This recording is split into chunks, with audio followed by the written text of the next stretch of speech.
l'Afrique, la région méditerranéenne mise à part, c'est l'Éthiopie qui possède le plus remarquable ensemble de monuments.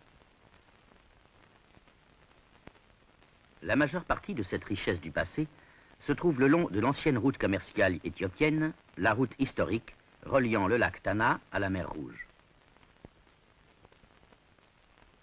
Sur cette route se trouvent deux villes importantes, Gondar et Aksum, et un peu plus à l'est du lac Tana, Lalibela, qui garde quelques-uns des plus beaux trésors de l'Éthiopie.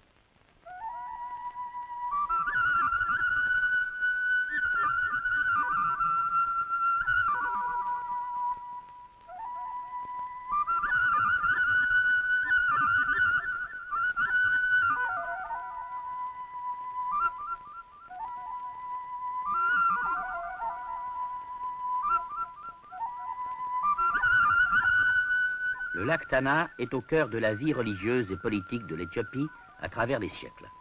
Il est parsemé de petites îles, chacune surmontée d'une église, l'église traditionnelle éthiopienne, ronde, faite de pierre et de boue.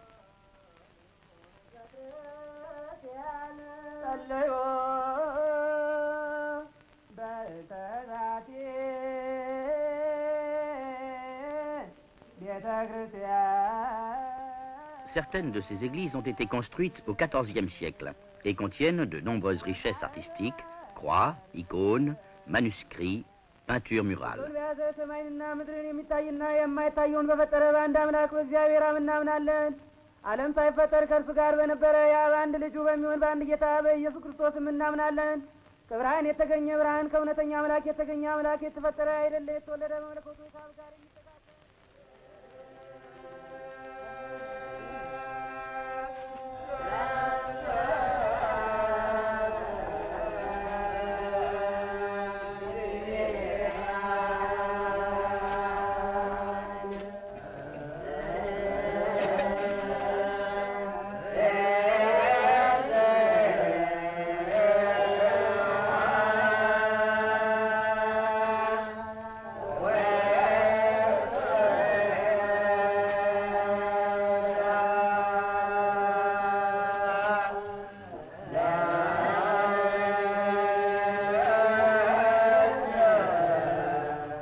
Centre de la vie religieuse, refuge des rois en péril, cachette pour des trésors royaux, ces humbles églises du lac Tana recèlent quelques-uns des secrets de l'histoire éthiopienne. Selon la légende, c'est sur une des îles du lac Tana que la reine de Saba, après sa visite au roi Salomon, donna le jour à Ménélik Ier, fondateur de la dynastie de Salomon en Éthiopie. Sur une péninsule au nord du lac Tana, tout en haut d'une colline, se dressent les vestiges d'une extraordinaire bâtisse portugaise de style médiéval. Une grande église, Mariam Gemb, édifiée lors du règne de l'empereur Susignos pendant la première moitié du XVIIe siècle.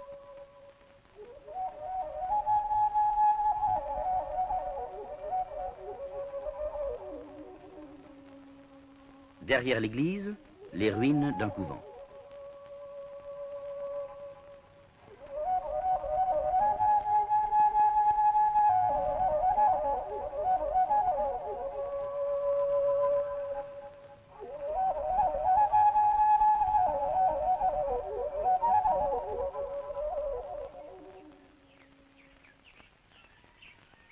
Gondar, à quelques kilomètres seulement du lac Tana, compte aussi de remarquables églises. Debra Beran Sélassié, monastère et sanctuaire, de forme rectangulaire cette fois. À l'intérieur, des peintures recouvrent entièrement les murs et les plafonds.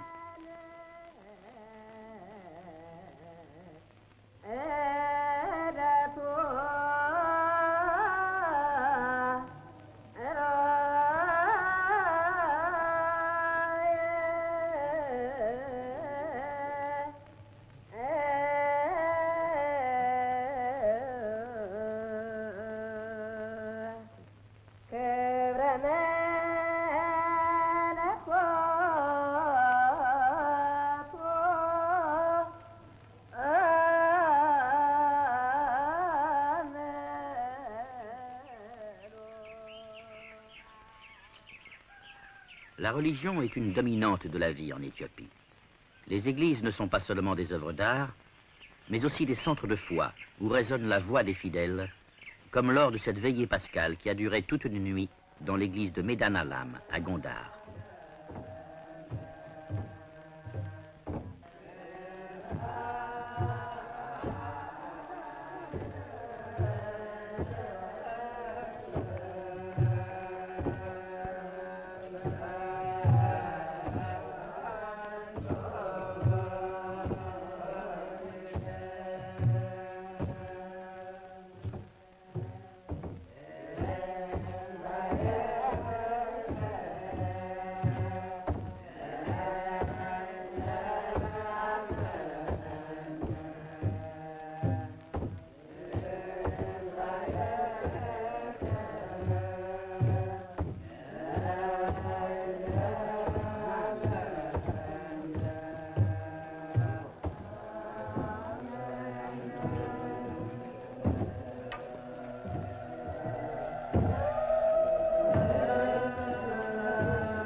Cependant, Gondar nous propose surtout un spectacle profane.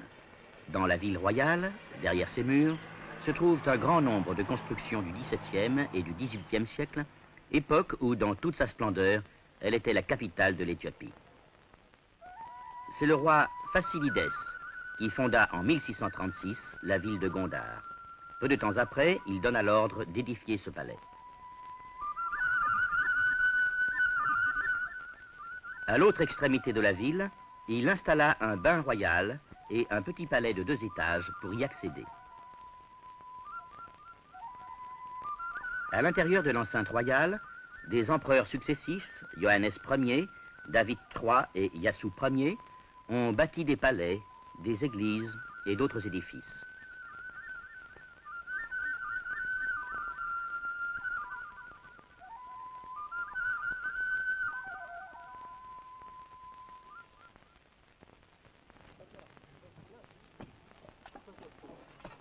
Mais le temps et la nature font des ravages.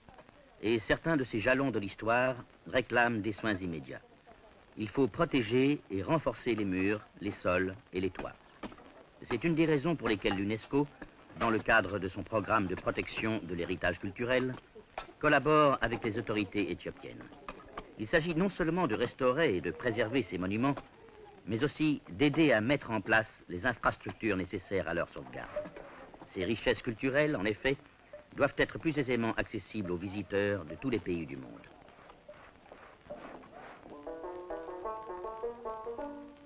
Mais en Éthiopie, d'autres sites demandent la même vigilance.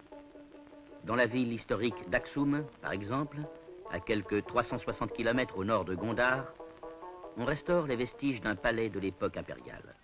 L'empire d'Aksum vit le jour 5 siècles environ avant notre ère et domina une partie du nord de l'Éthiopie.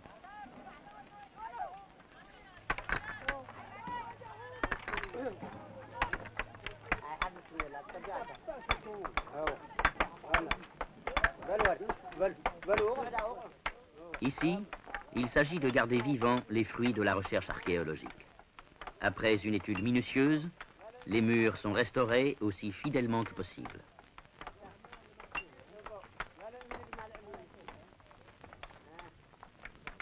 Cette architecture a une originalité, la façon dont les murs sont montés.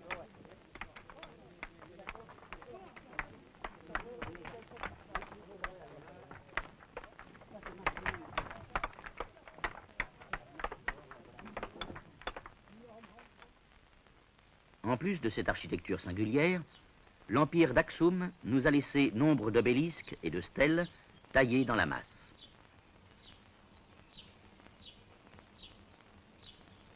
On les trouve tout autour de la ville, mais surtout dans ce jardin du quartier moderne.